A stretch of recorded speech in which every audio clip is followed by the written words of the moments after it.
Human endocrine system. सबसे पहले हम देख लेते हैं what is endocrine system. Endocrine system different types of endocrine gland से ही बना होता है, या फिर हम एंडोक्राइन ग्लैंड्स को एक साथ रेफ़र करते हैं एंडोक्राइन सिस्टम। क्यों? क्योंकि ये सभी एंडोक्राइन ग्लैंड्स आपस में एक दूसरे के साथ इंटरेक्ट करती हैं। एक ग्लैंड से जो हार्मोन रिलीज़ होता है वो पॉसिबल है या तो स्टिमुलेट या फिर इनहिबिट करेगा दूसरी एंडोक्राइन ग्लैंड को, यानी कि या तो उसको रोकेगा हार्मोन सीक्रेट करने से या फिर उसे सिग्नल देगा कि वो हार्मोन का सीक्रेशन करे। तो एंडोक्राइन सिस्टम बनता है एंडोक्राइन ग्लैंड से। सभी एंडोक्राइन ग्लैंड्स को एक साथ हम रेफ़र करते हैं एंडोक्राइन सिस्टम। एक हार्मोन क्या कर सकता है, या तो स्टिमुलेट कर सकता है या फिर इनहिबिट कर सकता है दूसरी एंडोक्राइन ग्लैंड्स को।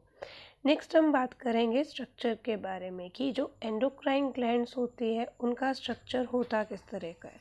तो एंडोक्राइन ग्लैंड्स का स्ट्रक्चर डिफरेंट टाइप का होता है। ये यूनिसेलुलर भी हो सकती हैं, सिंगल सेल्स, मल्टी सेलुलर हो सकती हैं, ये कंपाउंड ऑर्गन्स की भी हो सकती हैं, इसके अलावा कुछ अदर ऑर्गन्स भी होते हैं।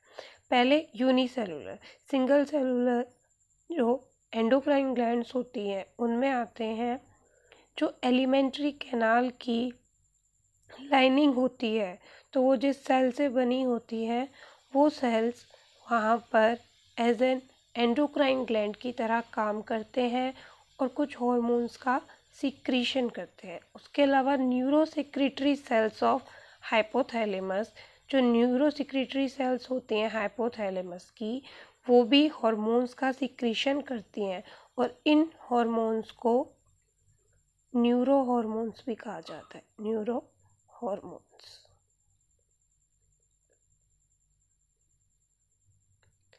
उसके बाद मल्टी सेलुलर जो एंडोक्राइन ग्लैंड्स होती है वो होती है थायराइड ग्लैंड्स। ये ग्लैंड आपकी गले में होती है, इनसाइड योर नेक, थ्रोट। फिर थाइमस ग्लैंड, ये दोनों ही ग्लैंड्स मल्टी सेलुलर होती हैं। उसके बाद आती हैं कंपाउंड ऑर्गन में एडर्नल ग्लैंड, जो आपकी किडनीज होती हैं ये उन पे प्रेजेंट होती है, ये पेयर में होती हैं, दोनों ही किडनी पे प्रेजेंट होती हैं, लेफ़्ट एंड राइट साइड। उसके बाद पिट्यूटरी ग्लैंड, ये आपके ब्रेन में प्रेजेंट होती है और ये हाइपोथैलेमस से कनेक्ट होती है। कुछ और ऑर्गन्स भी होते हैं जैसे किडनी है, हार्ट है, लीवर है। ये जो ऑर्गन्स हैं ये भी हार्मोन्स का सिक्रीशन करते हैं। अब हम आगे चैप्टर्स में इन्हीं सब हार्मोन्स के बारे में पढ़ेंगे और ग्लैंड्स के बारे में पढ़ेंगे कि ये ग्लैंड्स कहाँ पर प्रेजेंट होती हैं, कौन से हार्मोन का सिक्रीशन करती हैं। और एक और बात, जब हम हार्मोन्स की बात करते हैं तो हार्मोन्स की कमी की वजह से कुछ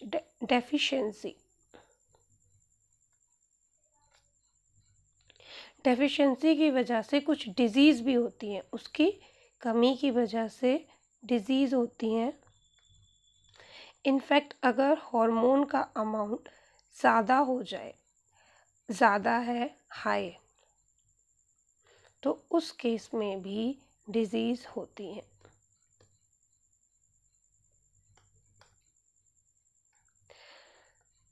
मोस्टली हम इसके बारे में भी पढ़ेंगे, जैसे कि आपने पढ़ा होगा in your previous class thyroid gland के बारे में। ये कौन सा हार्मोन सीक्रेट करता है, थायरॉक्सिन, तो उसकी कमी की वजह से और या फिर अगर वो ज़्यादा अमाउंट में सीक्रेट होता है तो आपने कुछ डिजीज़ के बारे में पढ़ा होगा। सबसे पहले हम बात करेंगे हाइपोथैलेमस के बारे में। हाइपोथैलेमस के बारे में आप पहले भी पढ़ चुके हैं जब हमने ब्रेन का कॉन्सेप्ट डिस्कस किया था। तो ये कहाँ पर प्रेजेंट होता है? हाइपोथैलेमस प्रेजेंट होता है जो डायसिफिलॉन होता है फोर ब्रेन में, उसका बेसल पार्ट होता है हाइपोथैलेमस। हाइपोथैलेमस के पास बहुत सारे नर्वस टिश्यूज़ होते हैं। और उसी के साथ साथ अगर आप हाइपोथैलेमस का स्ट्रक्चर देखेंगे तो ये पिट्यूटरी जो ग्लैंड है, पिट्यूटरी ग्लैंड के साथ ये कनेक्ट होता है। फिर हॉर्मोन्स कि ये कौन कौन से हॉर्मोन सिक्रीट करता है और उन हॉर्मोन्स का क्या काम होता है।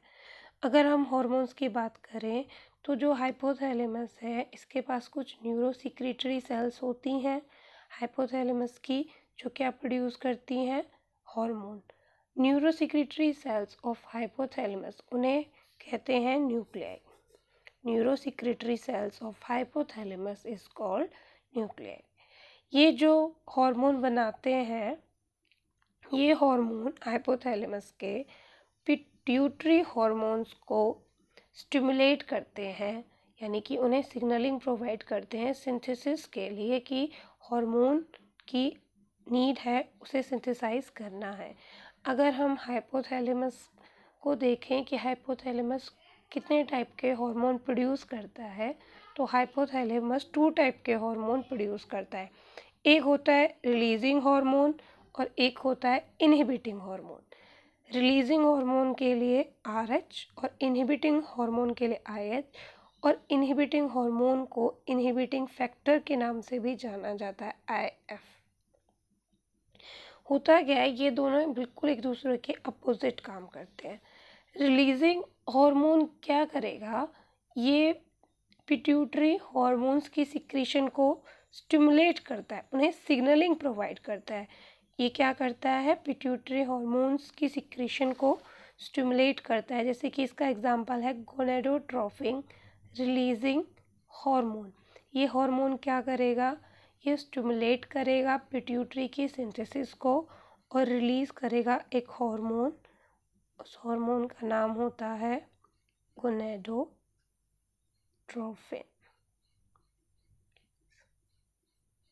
और रिलीजिंग हार्मोन क्या करते हैं, ये स्टिमुलेट करते हैं पिट्यूटरी हार्मोन्स को। जबकि इनहिबिटिंग हार्मोन्स या फिर इनहिबिटिंग फैक्टर्स क्या करेंगे, ये पिट्यूटरी हार्मोन्स की सिंथेसिस को रोकेंगे। इनहिबिट का मतलब रोकना।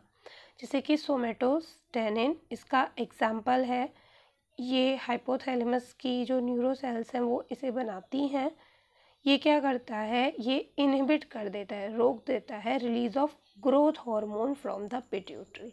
ये क्या करेगा, जो ग्रोथ हार्मोन है पिट्यूटरी से बनता है जो, उसको क्या करता है, ये रोक देता है।